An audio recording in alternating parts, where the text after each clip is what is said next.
சட்டம் மாறி வந்து மண்ணை முட்டும் காலில் சூழ்ந்து கைகள் தட்டும் வாழியவே தென்னவராட்சி திசைகள் எட்டும் நம்மவராற்றல் விண்ணை முட்டும் எட்டு திக்கும் முரசு கொட்டும் வாழியவே. காணவில்லை என்று கிள்ளி பதட்டத்தோடு ஓடிவரப் போகிறார். இதை கேட்ட சோழ மன்னர் அவமானத்தால் தலை குனிய போகிறார்.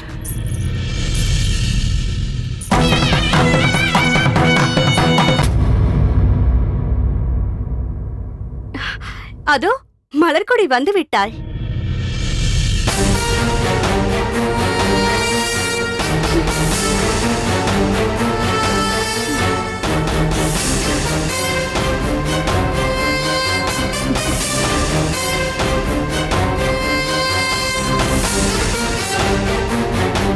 வா மலர்கொடி.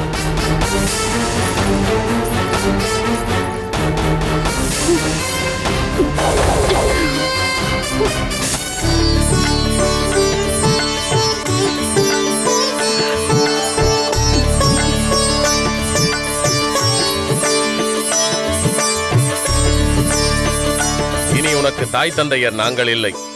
பாண்டிய மன்னரும் பாண்டிமாதேவியும் தான். உன்னை மருமகளாக அடைவதையே பெருமையாக கருதும் இவர்களை வணங்கிக் கொள்.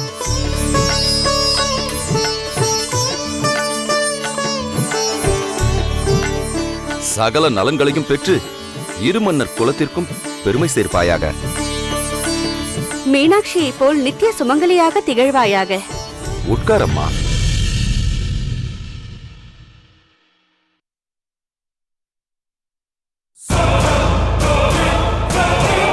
இளம்பழுதி, பெண்ணை நன்றாக பார்த்துக்கொள். மலர்கொடி, நீயும் இளவரசரை நன்றாக பார்த்துக்கொள்.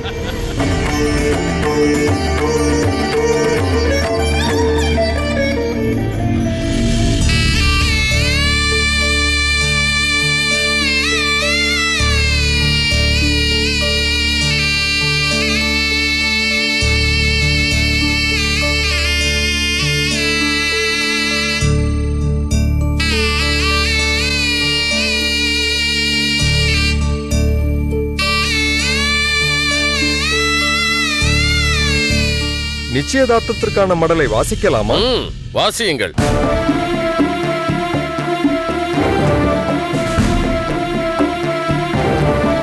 நிகழும் தைத்திங்கள் வளர்பிறை பஞ்சமி திருவாதிரை நாளில் பாண்டிய மன்னர் பெருவழுதி பாண்டியரின் மகன் இளம்வழுதிக்கும் சோழ மன்னர் கரிகால் பெருவளத்தாரின் மகள் மலர்கொடிக்கும் வரும் பங்குனி உத்தர திருநாள் அன்று மணவிழா நடத்துவதென்று உறுதி செய்யப்படுகிறது.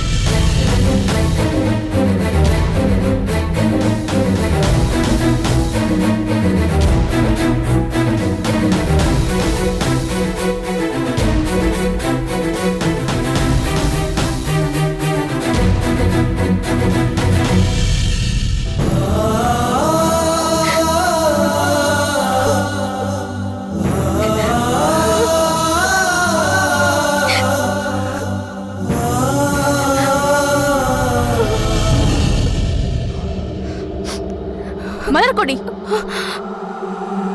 பூங்கோதை, என்னவாயிற்று? ஏன் இந்த ஆவேசம்?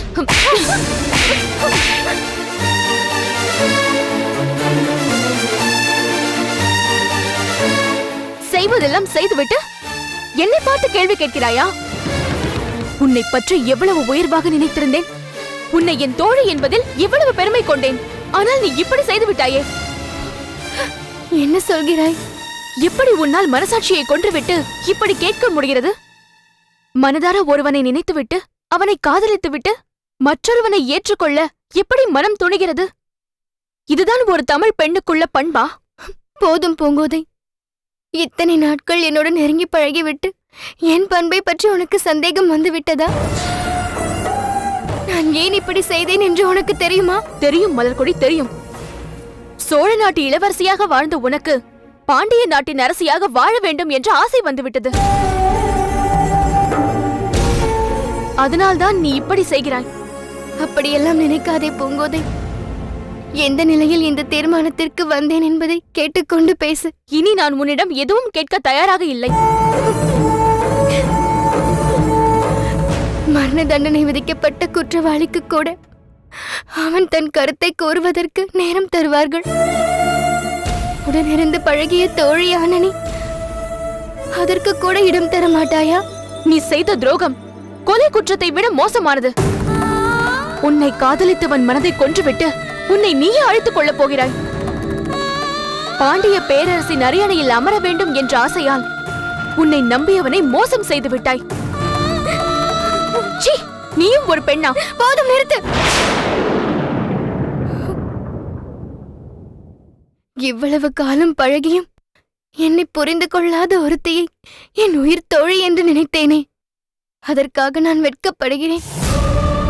தோழி வருவாள், நம் வேதனையை பகிர்ந்து கொள்ளலாம், மனதில் உள்ள குமரலை எல்லாம் அவளிடம் கொட்டி தீர்க்கலாம் என்று எதிர்பார்த்து கொண்டிருந்தேனே, அதை நினைத்து வருத்தப்படுகிறேன். யார் என்னை தவறாக நினைத்தாலும் என் தோழி பூங்கோதை என்னை புரிந்து கொள்வாள் என்று மிகவும் நம்பினேன். ஆனால் நீயும் எரியும் நெருப்பில் எண்ணெயை வார்ப்பது போல் என் நெஞ்சத்தை எரித்து விட்டாய். போ பூங்கோதை, போ, என்னை விட்டு போய்விடு.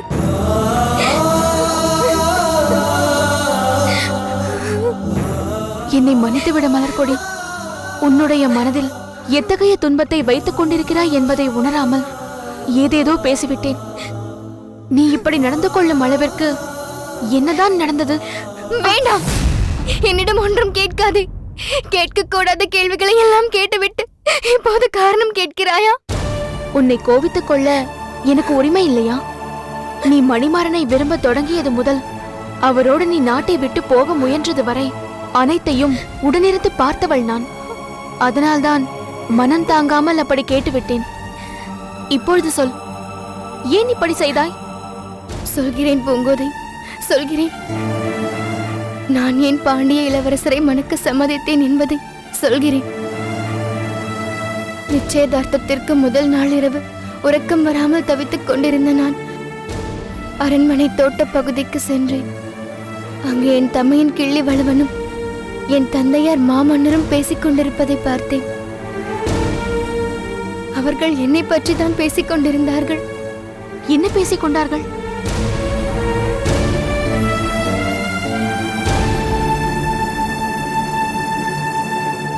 சில நாட்களுக்கு முன் நம் மலர்கொடியின் கையில் பொன்னும் பொருளும் நிறைந்த பெட்டகத்தோடு கோட்டைக்கு வெளியே கடற்கரையில் ஓர் ஆடவனோடு நின்று கொண்டிருந்தாள்.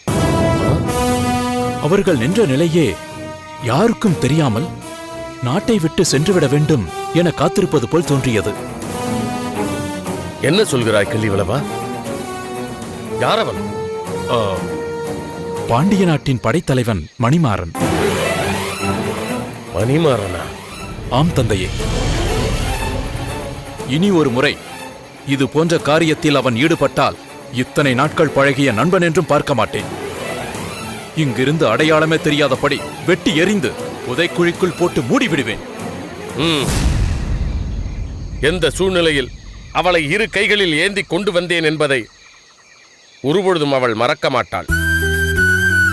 நானும் உன் தாயும் போட்டி போட்டுக்கொண்டு எப்படியெல்லாம் ஊட்டி வளர்த்தோம் என்பதை அவள் மறந்துவிட மாட்டாள். அவளுடைய திருமணம் என்பது இரு பெரும் நாடுகள் சம்பந்தப்பட்டது. அதில் ஏதேனும் தவறு நடந்து தலைகுனிந்து நிற்கும் நிலை ஏற்பட்டால் எம் தந்தை உயிரோடு வாழ மாட்டார் என்பது அவளுக்கு நன்றாக தெரியும். உன் தங்கை மீது உனக்கு நம்பிக்கை இருக்கிறதோ இல்லையோ, என் மகள் மீது எனக்கு மிகுந்த நம்பிக்கை இருக்கிறது. நீ நிம்மதியாக இரு. இந்த நிச்சயதார்த்தம் நிச்சயமாக நடக்கும்.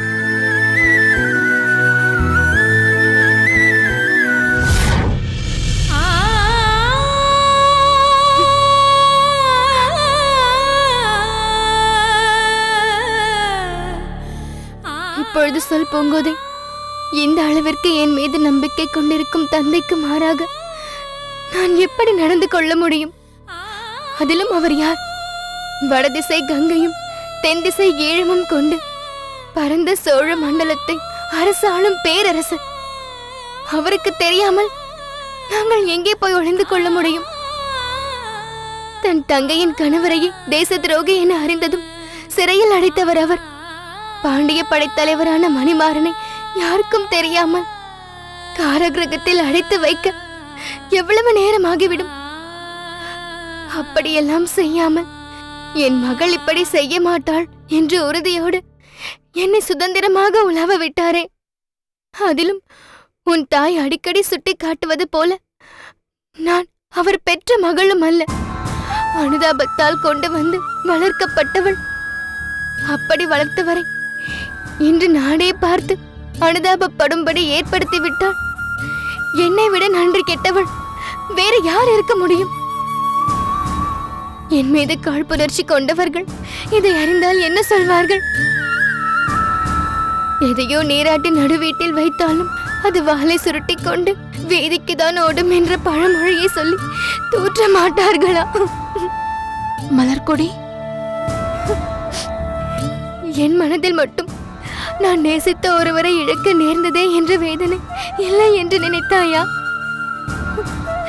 குல கௌரவம் என்ற பலிபீடத்தில் என் காதலையே பலியிட நேர்ந்ததால் ஏற்பட்ட வலி எனக்கு கிடையாது என்று கருதிவிட்டாயா? என் நிச்சயதார்த்தம் நடந்ததால் நீங்கள் அனைவரும் படும் வேதனையை விட நான் பட்டுக் கொண்டிருக்கும் வேதனைதான் அதிகம். ஆனால் மாமன்னர் கரிகார் சோழரின் மகள் என்ற மகத்துவம் அதற்கெல்லாம் மேலானது.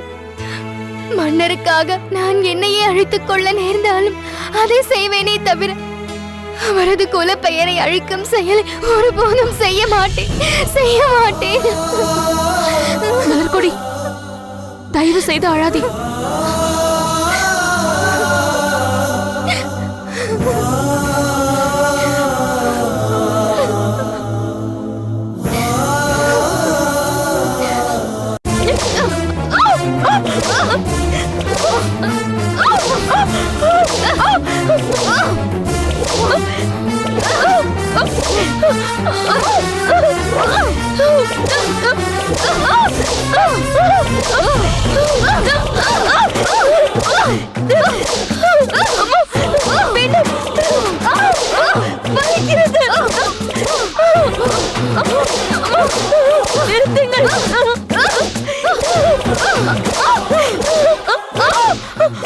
அம்மா, என்னை விட்டு விடுங்கள். நான் என்ன தவறு செய்தேன்? என்னையே அடிக்கிறீர்கள்? நான் உன்னை அடிக்கவில்லை அடி, மங்கம்மாவைத்தான் அடிக்கிறேன். என்னையே அடிக்கின்றேன். ஏனம்மா இப்படி செய்கிறீர்கள்? இன்று உங்களுக்கு என்னவாயிற்று? உங்களை அடிப்பதாக நினைத்துக் கொண்டாலும் வேதனை எனக்கு அளவா இருக்கிறது. ஓ, மங்கம்மாவின் உடையை போட்ட உடனேயே உனக்கும் மங்கம்மாவிற்குரிய கர்வம் வந்து விட்டதா? என்னையே கேள்வி கேட்க தொடங்கி விட்டாயோ? உன்னை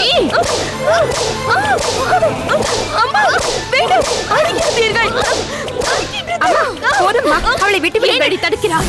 பாவம்மா, இனியும் அவள் தாங்க மாட்டாள்.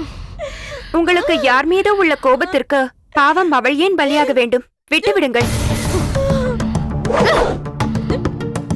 ஏய், நீ அணிந்திருக்கும் எனது ஆடையை எரித்துவிட்டு நான் சொன்னேன் என்று வைத்தியரிடம் சென்று சிகிச்சை பெற்றுக்கொள். நில், அந்த பொற்காசுகளை எடுத்து வா. இந்தாருங்கள். நீ வாங்கிய அடிக்கு என் அன்பு பரிசு. நன்றி அம்மா.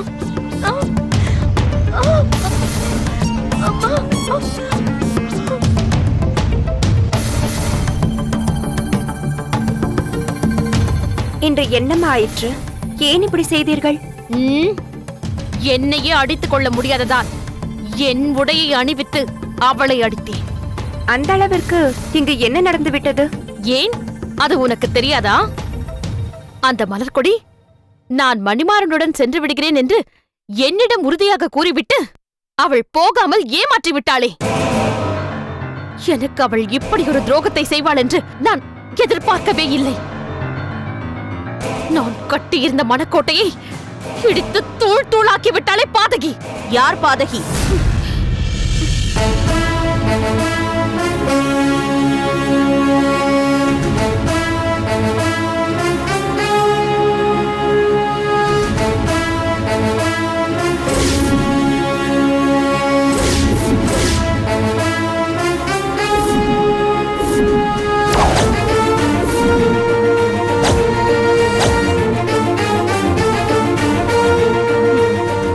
பாதகம் செய்தது யார் என்று அறிய வேண்டுமென்றால் கண்ணாடி முன்னால் நின்று நீங்களே உங்களை ஒருமுறை பார்த்துக் கொள்ளுங்கள்.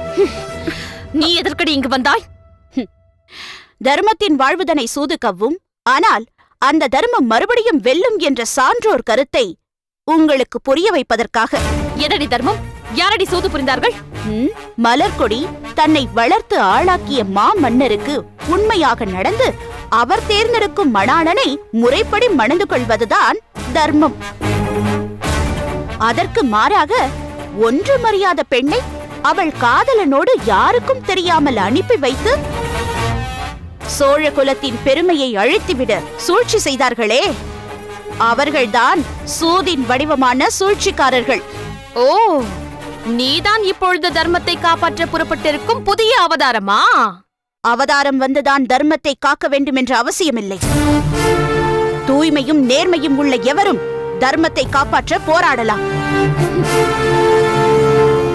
நீங்கள் உங்கள் சூழ்ச்சி வலையை பல வருடங்களாக திட்டமிட்டு விரித்து இளவரசியை அதில் சிக்க வைத்தீர்கள். நான் ஒரே நாளில் அந்த வலையை அறுத்து வேடனிடம் அகப்பட்டிருந்த அந்த மானை காப்பாற்றிவிட்டேன். உங்கள் திட்டத்தை பொடி பொடியாக்கிவிட்டேன். ஓ, மலர்கொடியை போக விடாமல் தடுத்தது நீதானா? இதெல்லாம் உன் வேலைதானா?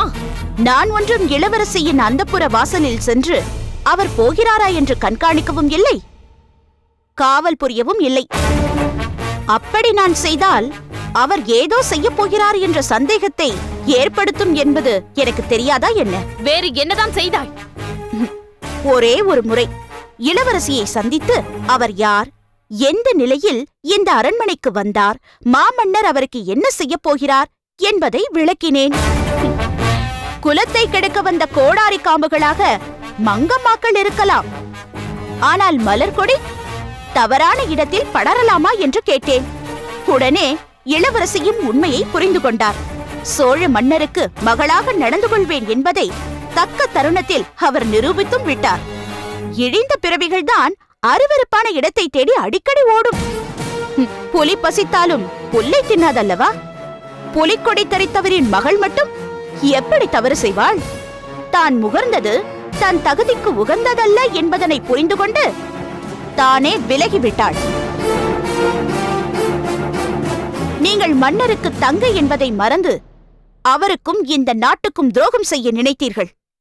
உங்கள் சதிக்கு பலியாக இருந்த மலர்கொடியை காப்பாற்றி சோழ நாட்டிற்கு அவமானம் நேராமல் நான் தடுத்தேன். அதனால்தான் நமக்குள் நடந்த இந்த போராட்டத்தில் நான் வெற்றி பெற்றேன். உனக்கு எவ்வளவு ஆணவமடி! என் இருப்பிடத்திற்கே வந்து என்னை இழிந்த பிறவி என்றும் சதிகாரி என்றும் பேசிக் கொண்டிருக்கிறாய். இரு ஆடுகளுக்குள் சண்டை மூட்டிவிட்டு அதில் வடியும் இரத்தத்தை குடிக்கும் நரியாக நீங்கள் மாறினால் அந்த நரியை கூறு கூறாக கிழிக்கும் சிறுத்தையாக நான் மாறுவேன். என் உயிரை கொடுத்தாவது சோழ பேரரசை நான் காப்பேன். இதுதான் நான் உங்களுக்கு கொடுக்க போகும் கடைசி வாய்ப்பு. இதற்கு மேலும் மன்னருக்கோ மன்னரின் குடும்பத்திற்கோ ஏதேனும் அவமானம் ஏற்பட செய்தீர்கள், அதன் விளைவு படு பயங்கரமாக இருக்கும். மனதில் வைத்துக் கொள்ளுங்கள்.